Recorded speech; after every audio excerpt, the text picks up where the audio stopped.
and they are the narrators of the hadith in Shia. So at that time there was no so strict line between Shia and Sunni. But when we come to collection of ahadith, yes, there are some collection of ahadith in Sunni part.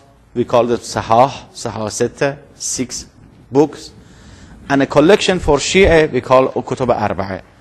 So if we want to talk about these 2 collections, you just have this introduction and keep in your mind that at that time it was not so division or so differences between these 2 lines. Okay, one sister. According to Kashf al-Zunun. Kashf al-Zunun is a book, is a source. When the companions of the Prophet, peace be upon him, began to die one after another, the need to record the hadith became evident. Very good.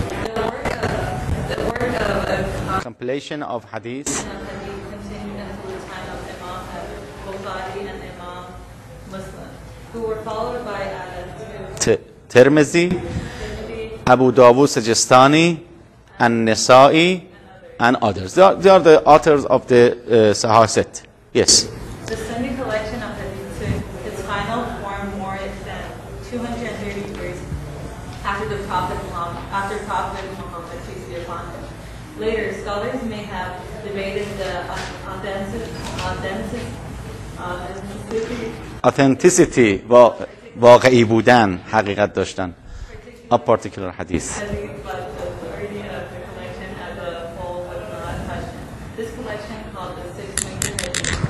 Ahsan.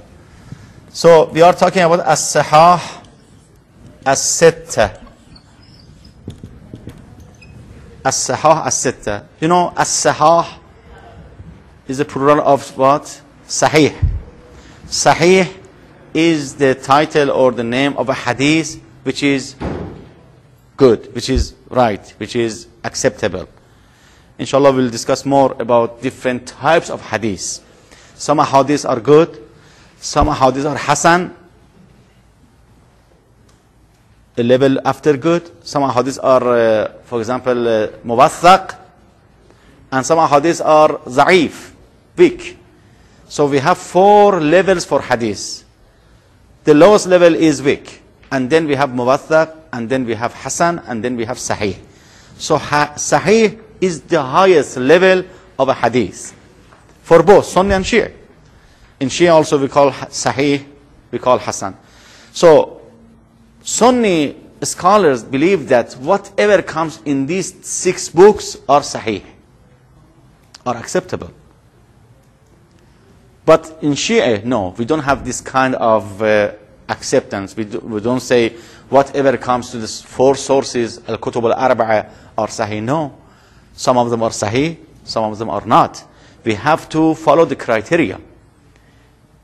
We have some criteria for evaluation of a hadith. Even in this time, after 14th century, if we review the hadith and we find that there is no criteria in this hadith, we don't call this hadith sahih or hasan. Okay? So this is the duty and responsibility of a scholar, a faqih, to find out which hadith is sahih and which hadith is not. But they call this sahah sitta, which means that each one of these books are sahih and acceptable. I mean, I've talked to a lot of Sunni brothers, and they tell me that, like, even within the Sahih Bukhari, there are hadiths that are da'if, and then there are hadiths that are sahih. Yeah, recently, and we thank them, recently, even in some madaris and jama'as, some universities, they established a kind of discussion and science of evaluation of hadith. And according to those sciences, like Ilm al-Hadith and Ulum al-Hadith, they find out that some ahadith are weak, or za'if. But they don't remove this name, this title from their book. Still, they say, okay, Sahih Bukhari. If they believe that this is not all of them, all of these ahadith are not Sahih, so they have to remove this title and say, okay, Ahadith al-Bukhari.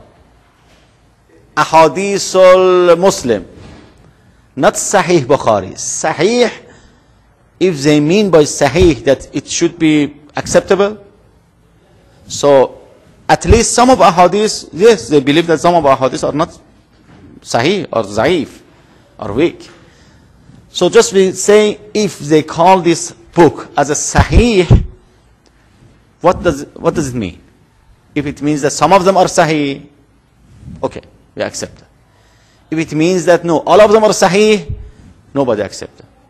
Yes. What is the opinion of the school of thought? The school of? Yeah, I told you recently, I think all of these scholars, believe that we can find some hadith in these 6 books which is not Sahih, which is Za'if. And this is the reason that they established this science. If everybody know, if all the scholars believe that all these ahadith are Sahih, there is no need to have science of hadith for evaluation. There is no need to evaluate, because all of them are hadith, are Sahih. So the reason that they established the science of hadith, Uloom al-Hadith, is that they want to evaluate again and again some ahadith, and they say some ahadith are Za'if. So the name Sahih Bukhari, Sahih Muslim, Sunan Abi Dawud, Sunan Tirmidhi, Sunan As-Sughra, which is for Nisa'i, and Sunan Ibn Majah. So these are the 6 canons or collections for Ahlus Sunnah. Sahih Bukhari and Sahih Muslim are usually considered the most reliable of these collections. Even among the scholars of Ahlus Sunnah, they say these 2 collections are the most reliable. Yes. The last for the Quran, you were talking about how the Prophet said if you want to see a hadith is valid, you have to first of all. Exactly. So, Exactly. Uloom al-Hadith. Of course, yes. One chapter of Uloom al-Hadith exactly talk about this, that we have to evaluate this Quran. If there is a hadith that says something against Quran, or we cannot find in Quran, we have to remove this hadith and don't accept this hadith, and it is weak. Okay, so Sahih Bukhari and Sahih Muslim. Then we come to Shia hadith collections. For prominent Shia hadith collections, we have 4 books. We call them Al-Kutub Al-Arba'a. There are 6 books and there are 4 collections, 4 books. Number 1 is Al-Kafi fi Ilm al-Din. Number 2 is Man la yahduruhu al-Faqih. Everybody can read this one. Man la yahduruhu al-Faqih. The third one is Tahdhib al-Ahkam. Inshallah we'll discuss more about these 4 books. And 4 is Al-Istibsar.